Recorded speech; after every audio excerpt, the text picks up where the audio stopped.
Hello everyone, आज हम लोगों का सितंबर 2024 का ऑडिटिंग एंड एथिक्स का पेपर हुआ है and I am very sure आप लोगों ने जब कॉन्सेप्चुअली पढ़ा है और जो आप लोगों ने केस स्टडीज वगैरह सब कुछ अच्छी तरह से कवर किया हुआ है along with the जो आपके कॉन्सेप्ट्स हैं और साथ साथ में क्वेश्चन बैंक के साथ में, तो आपका पेपर आप लोग अच्छे से प्रिपेयर आपने अगर किया है तो आप अच्छे से इस पेपर को कर पाए होंगे।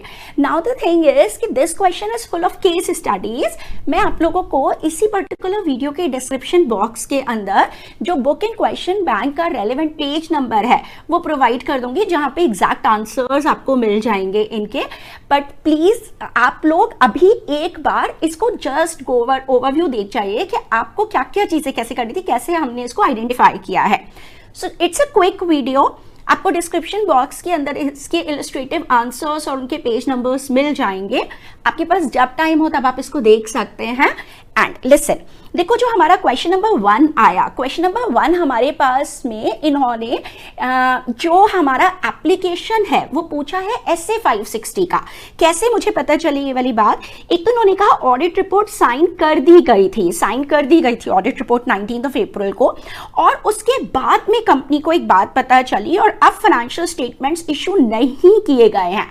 तो डायरेक्टर्स ने ये बोला कि आप एक फ्रेश ऑडिट रिपोर्ट इशू कर दीजिए। तो ये फैक्ट है, कौन सा वाला फैक्ट है? जो ऑडिट रिपोर्ट की डेट के बाद में पता चल रहा है बेसिकली। तो इसके लिए और फाइनेंशियल स्टेटमेंट्स को इशू नहीं किया गया है। तो आपने SA 560 हम लोगों को चैप्टर नंबर 7 के अंदर जो हम सब्सिक्वेंट इवेंट वाला करते हैं उसके अंदर से हमको सेकेंड वाला पार्ट लिखना था। नाउ जब हम बी पार्ट की तरफ मूव करते हैं, मैं फटाफट से एक बार आपको ओवरव्यू करा रही हूं। एक तो उसने कहा सैंपल्स की ये बात कर रहा है, तो सैंपल्स उसने सेलेक्ट किए। आपसे अगेन वही एप्लीकेशन मांगा है उसने कि आप कौन सा वाला सैम्पलिंग का मेथड इसमें यूज कर रहे हो। तो इसने कहा which sample selection method is used in the following 2 cases. Auditor ने डिवाइड की है ट्रेड रिसीवेबल 3 ग्रुप्स के अंदर। जब वो ग्रुप्स में डिवाइड करता है, हम लोगों ने ये सब कुछ चीजें जो हैं वो अपने ऑडिट मैराथन में भी किया हुआ है। जब वो ग्रुप्स के अंदर डिवाइड करता है, जब वो हेट्रोजीनियस पॉपुलेशन को मोर होमोजीनियस सब पॉपुलेशन में डिवाइड करता है और फिर वो उन ग्रुप्स में से सैंपल्स को सेलेक्ट करता है बैलेंसेस के बेसिस पे, तो वो स्ट्रैटिफाइड सैंपलिंग कर रहा है, स्ट्रैटिफिकेशन का यूज कर रहा है। यहाँ पर उसने बोला ऑडिटर ने यूज किया 50 कॉन्सिक्यूटिव चेक्स को लगातार। सो जब हम लगातार को चेक करते हैं तो हम कौन सा वाला मेथड यूज कर रहे होते हैं? Block sampling. तो आपने आइडेंटिफाई करना और आइडेंटिफाई करके उसके बारे में हमने लिखना है, राइट। नेक्स्ट आपको ये बोलता है कि एक कंपनी को अपॉइंट किया और उन्होंने ये लाइन लिखी that auditor shall be responsible for detecting the fraud that may happen. सीधा आपके पास में ये वाला चैप्टर नंबर 1 से आया है, स्कोप ऑफ ऑडिट। नहीं, हम कोई इन्वेस्टिगेशन नहीं कर रहे, हम लोग कोई फ्रॉड्स ढूंढने के लिए नहीं जा रहे हैं, राइट। देन उसके बाद आपको इसने बोला, ये आपसे कारो का क्वेश्चन पूछा गया है चैप्टर नंबर 8 में। कारो का स्ट्रेट फॉरवर्ड उसने क्लॉज का रिपोर्टिंग मांगा है आपसे, तो आपको रिपोर्टिंग का टेक्स्ट मटेरियल लिख करके आना है। नाउ जब हम नेक्स्ट वाले क्वेश्चन की तरफ जाते हैं तो ये कहता है कि आप ऑडिटर हैं स्टार लिमिटेड के और आप ये देखना चाह रहे हो कंपनी ने करेक्टली रिकंसाइल किया है अपना बैंक अकाउंट, और आप ये देखना चाह रहे हो इंटरनल कंट्रोल कैसे ऑपरेट हो रहा है। Chapter number 3, what kind of test of control was CAB performing और अदर प्रोसीजर्स कौन से हैं। तो हम टेस्ट ऑफ कंट्रोल्स में क्या क्या चीजों को इंक्लूड करते हैं? इंस्पेक्शन करते हैं, इंक्वायरीज करते हैं, रीपरफॉर्मेंस करते हैं और ऑटोमेटेड वाले में देखते हैं। तो जो काम उसने ऑलरेडी कर रखा है BRS, हम उसी को बेसिकली चेक करने जा रहे हैं। तो हम क्या कर रहे हैं? हम रीपरफॉर्मेंस कर रहे हैं। और हम क्या क्या चीजें इंक्लूड करते हैं? इंक्वायरी, ऑब्जर्वेशन, वही वाला क्वेश्चन है, बस आपको रीपरफॉर्मेंस का काम ये कर रहा है एंड अदर प्रोसीजर्स जो करने हैं उनको लिख देना चाहिए यहाँ पर। अब इसने कहा अल्फा लिमिटेड ने बैंक ओवरड्राफ्ट फैसिलिटी ली है, ठीक है, from a nationalised bank. Company ने रिसीव किया बैलेंस कंफर्मेशन, बट पता है बैलेंस कंफर्मेशन के साथ साथ वो आपसे क्या कह रहा है? आप कह रहे हैं आप कैसे वाउचिंग या वेरिफिकेशन करेंगे borrowing from bank taken by alpha limited. Alpha limited ने जो बोरोइंग्स ली है बैंक से उसकी वाउचिंग एंड वेरिफिकेशन का क्वेश्चन आपके पास में आया हुआ है। तो ये हमारे पास में जो हम verification of borrowings from bank करते हैं, जो क्वेश्चन बैंक के अंदर भी क्वेश्चन इंक्लूडेड है हमारे पास चैप्टर नंबर 5 के अंदर से, आइटम्स ऑफ फाइनेंशियल स्टेटमेंट्स, उसका क्वेश्चन है। बस आपको उसके पॉइंट्स लिखने हैं। नेक्स्ट, दिस इज अगेन आपसे जो है चैप्टर नंबर 5 के अंदर that I have told you कि जो डिस्क्लोजर रिक्वायरमेंट्स हैं वो वैसे भी इंपॉर्टेंट है, हमसे रेशियोज के डिस्क्लोजर्स मांगे हैं।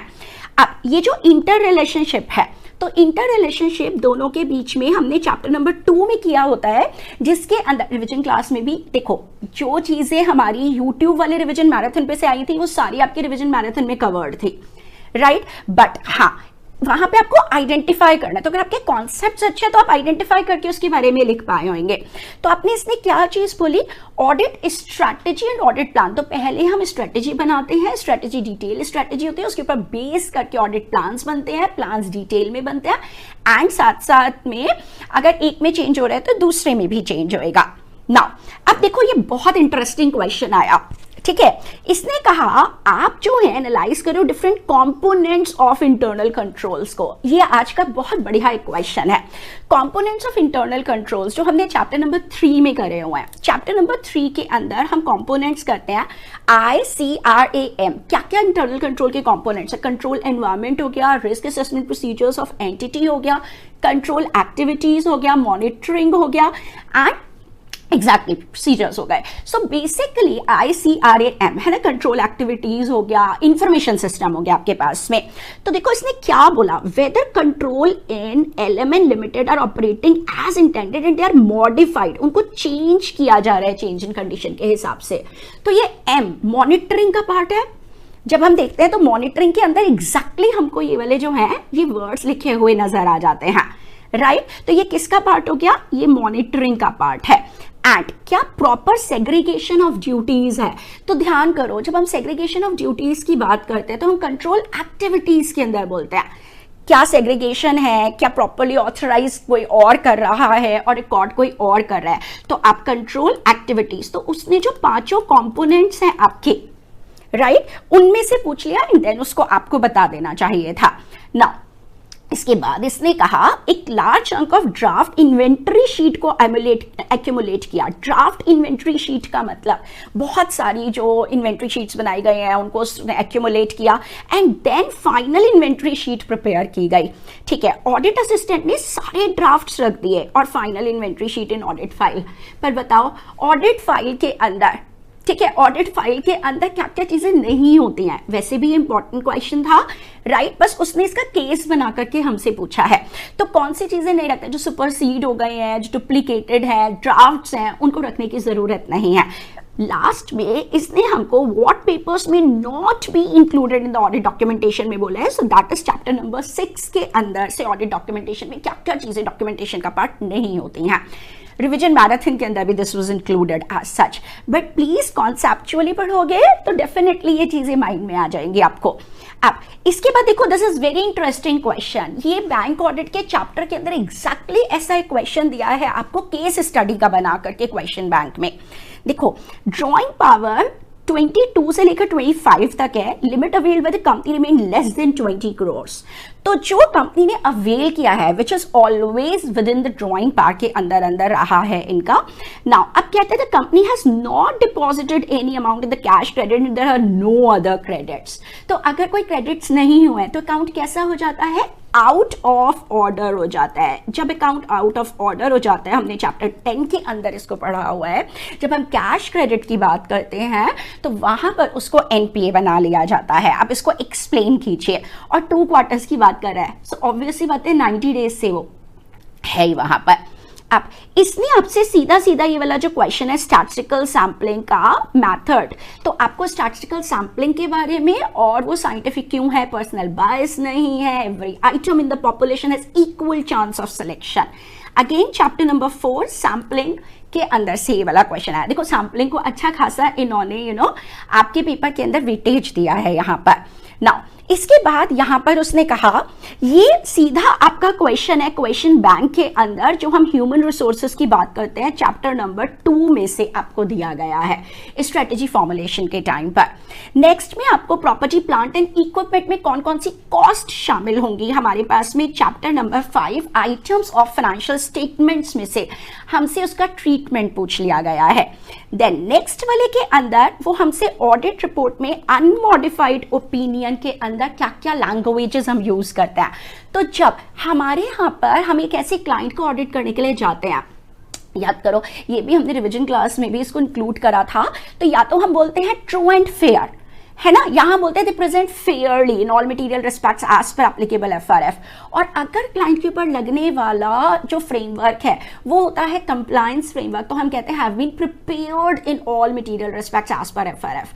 बट हम इन्हीं शब्द का यूज करते हैं, हम कोई ट्रू एंड करेक्ट वगैरह वर्ड का यूज नहीं करते हैं। ये आपसे चैप्टर नंबर 8 में से ऐसे 700 में से अनमॉडिफाइड ओपिनियन की लैंग्वेज पूछ रहा है। हमसे कोऑपरेटिव सोसाइटी चैप्टर नंबर 9 में से इसने स्ट्रेट फॉरवर्ड आपसे क्वेश्चन पूछा हुआ है जो कि रिपोर्टिंग वाला है, राइट। और ये तो कॉन्सेप्ट्स के अंदर ही कवर्ड है। अब यहां क्या कहता है, देखो सबसे पहले आपने ये देखना है, कहता है ऑडिट प्रोग्राम, बहुत सारे मेजर चेंजेस थे पर इन्होंने जो है ऑडिट प्रोग्राम को चेंज नहीं किया, तो क्या उनका डिसीजन ठीक था? Again chapter number 2, I have specifically told you कि चैप्टर 2 बहुत छोटा है और उसकी वेटेज बहुत अच्छे से है। सो जब ऑडिट प्रोग्राम है तो प्रोग्राम को चेंज करने की जरूरत पड़ सकती है, प्रोग्राम को चेंज किया जाएगा अनटिल, जब तक चेंज नहीं किया जाता तब तक असिस्टेंट्स उसी को फॉलो कर सकते हैं।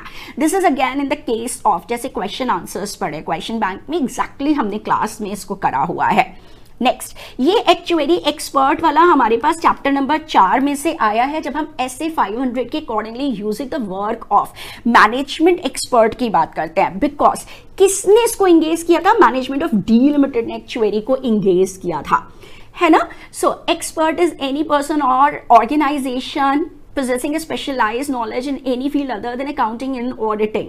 इसका एग्जैक्ट एग्जांपल एक्चुअरियल वैल्यूएशंस जो है वो हमारे एक्सपर्ट वाले में आते हैं। उसके लिए हम अंडरस्टैंडिंग ऑब्टेन करने के लिए किन किन फैक्टर्स को यूज करेंगे। This is again chapter number 3 में से आपसे डिजिटल ऑडिट के बारे में पूछा गया है। नेक्स्ट देखो, ड्राफ्ट ऑडिट एंगेजमेंट लेटर, अगर मैं लास्ट लाइन पर आती हूँ क्योंकि मैं क्विकली बना रही हूँ, सो देखो लास्ट लाइन में मेरे को ये समझ आ गया ऑडिट एंगेजमेंट लेटर और उसके कंटेंट्स क्या हैं। तो हमसे SA 210 चैप्टर नंबर 11 के अंदर जो कवर्ड है इंस्टीट्यूट ने किया है, वहां से ये क्वेश्चन पूछा है। तो ऑडिट एंगेजमेंट लेटर उसके बारे में लिखना है एंड साथ साथ में उसके कंटेंट्स लिखने हैं कि एंगेजमेंट लेटर में क्या क्या चीजें शामिल हैं। I will give you in the description box और इन द कमेंट बॉक्स कि इसका इलस्ट्रेटिव आंसर किताब में कहां पर है। Now you are the auditor of Plus Bank Limited, तो अब आप बैंक का ऑडिट करने के लिए जा रहे हो, राइट। कहते हैं बैंक ने प्रोविजंस ये बनाए हैं, आप verification of provisions and contingencies बताओ आप क्या प्रोसीजर्स करोगे।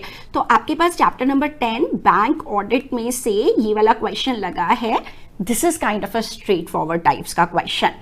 देखो this is very interesting question, ये हमने परसों ही अपनी रिविजन मैराथन के अंदर किया था। वैसे तो कई सारे ये जो चैप्टर्स कवर्ड है इनके करे थे क्वेश्चन आंसर्स, देखो, और वैसे भी इसको हमने डिटेल में भी किया हुआ है। जब हम लोग SA 265 की बात करते हैं तो SA 265 के अंदर एक तो कहते हैं डेफिशिएंसी क्या होती है। तो डेफिशिएंसी जो इंटरनल कंट्रोल जरूरी है to prevent, detect and correct the material misstatement on a timely basis, या तो वो मिसिंग है या वो है बट अनेबल है, राइट। तो यह हमारे पास सीधा सीधा स्ट्रेट फॉरवर्ड इसने इसका मीनिंग पूछा एंड देन आप बताओ क्या ये जो डेफिशिएंसी कम्युनिकेट किया ये अप्रोप्रिएट है। वन लाइनर क्वेश्चन बैंक में ये वन लाइन वाला क्वेश्चन भी दिया है, ठीक है। ये हमने कवर भी किया था कि ये एक लाइन के अंदर हम डेफिशिएंसी नहीं लिखेंगे। डेफिशिएंसी एक लाइन में नहीं, आपको कंप्लीट उसका डिस्क्रिप्शन देना होता है, उसका कॉन्टेक्स्ट बताना होता है कम्युनिकेशन का। तो ये SA 265 के अकॉर्डिंगली नहीं है। नाउ इसके बाद एक ये आपसे बोलता है, देखो ये अगेन बहुत अच्छा इंटरेस्टिंग सा क्वेश्चन आया है। ये तो मेरा ख्याल SA 265 आपके पास chapter number 7, right. And then उसके बाद this is a question number chapter number 11 में से, जब उसने पूछा आपने कौन सा फंडामेंटल प्रिंसिपल की बात कर रहे हो, ठीक है। तो ये कहते हैं CAP को information and documents as evidence provide कराने पड़े in the course of legal proceedings. तो लीगल प्रोसीडिंग्स के अंदर एक तो हम जब प्रिंसिपल्स की बात करते हैं तो प्रिंसिपल कॉन्फिडेंशियलिटी वाला आ गया, हम किसी थर्ड पार्टी को क्लाइंट की कॉन्फिडेंशियल इंफॉर्मेशन डिस्क्लोज नहीं करेंगे, बट हम लोग कॉन्फिडेंशियल इंफॉर्मेशन डिस्क्लोज कर सकते हैं if it is permitted by client और रिक्वायर्ड बाय लॉ वाली बात। तो हमको कॉन्फिडेंशियलिटी का प्रिंसिपल लिखकर और इस प्रेजेंट केस स्टडी में लगाना है। देन अब देखो कितना इंटरेस्टिंग क्वेश्चन है। ऐसा क्वेश्चन हमने स्टडी मटेरियल वाला भी अपने पास क्वेश्चन बैंक में किया था कि ऑडिटर ने कॉन्फर्मेशन लेटर भेजा एक पार्टी को requesting them to respond directly to him whether or not they agree with the amount outstanding. तो वेदर और नॉट में आप कौन सा वाला कॉन्फर्मेशन रिक्वेस्ट फॉर्म यूज कर रहे हो? Positive conformation request form use कर रहे हो। आप देख रहे हो चैप्टर नंबर 4 का कितना वेटेज आया है इस पर्टिकुलर क्वेश्चन पेपर में। सैम्पलिंग भी इसने 2 क्वेश्चंस पूछ लिए, फिर उसके बाद इसने एक्सटर्नल कॉन्फर्मेशन वाला पूछ लिया। तो अब पॉजिटिव, चाहे वो एग्री करे चाहे वो ना करे। अब उसने 425 के बजाय बैलेंस बताया 420। I will give you the exact question, किस पेज पे है क्वेश्चन बैंक में ये वाला, राइट? तो 420, तो उन्होंने इत्तेफाक नहीं रखा, मतलब वो मना कर रहा है इस चीज को। जब मना कर रहा है तो आपको इसको दूर करने के लिए एक्सटेंडेड प्रोसीजर्स तो करने ही करने पड़ेंगे। अब क्या कोर्स ऑफ एक्शन, एक तो टाइप पूछ रहा है और क्या कोर्स ऑफ एक्शन लगाओगे पूछ रहा है। उसके बाद ये आपसे लीजिंग का क्वेश्चन पूछा है चैप्टर नंबर 9 में से। सो आई जस्ट होप आप लोगों ने अगर अच्छी तरह से इसको पढ़ा एंड ऑल, तो आपके ये वाले पार्ट्स जो हैं, दीज पार्ट्स आप लोग अपने पास कर पाए होंगे। एंड प्लीज बिल्कुल भी परेशान होने की जरूरत नहीं है। पेपर अच्छा आया है, बहुत कॉन्सेप्चुअल और बहुत केस स्टडी बेस्ड आया है। ऑब्वियस सी बात है इंस्टीट्यूट इसके अंदर मार्किंग अपनी थोड़ी अच्छी रखेंगे, ऐसा नहीं है कि बहुत ज्यादा स्ट्रिक्ट मार्किंग करेंगे, क्योंकि आपने जो टॉपिक पढ़े हुए हैं उनका एप्लीकेशन आया, it is full of application, right? And I would try my level best. मैं आपको इसके अंदर इसके सजेस्टेड आंसर्स बुक के पेज नंबर के हिसाब से आपको प्रोवाइड करा दूंगी, ठीक है? So just be happy and God bless you all.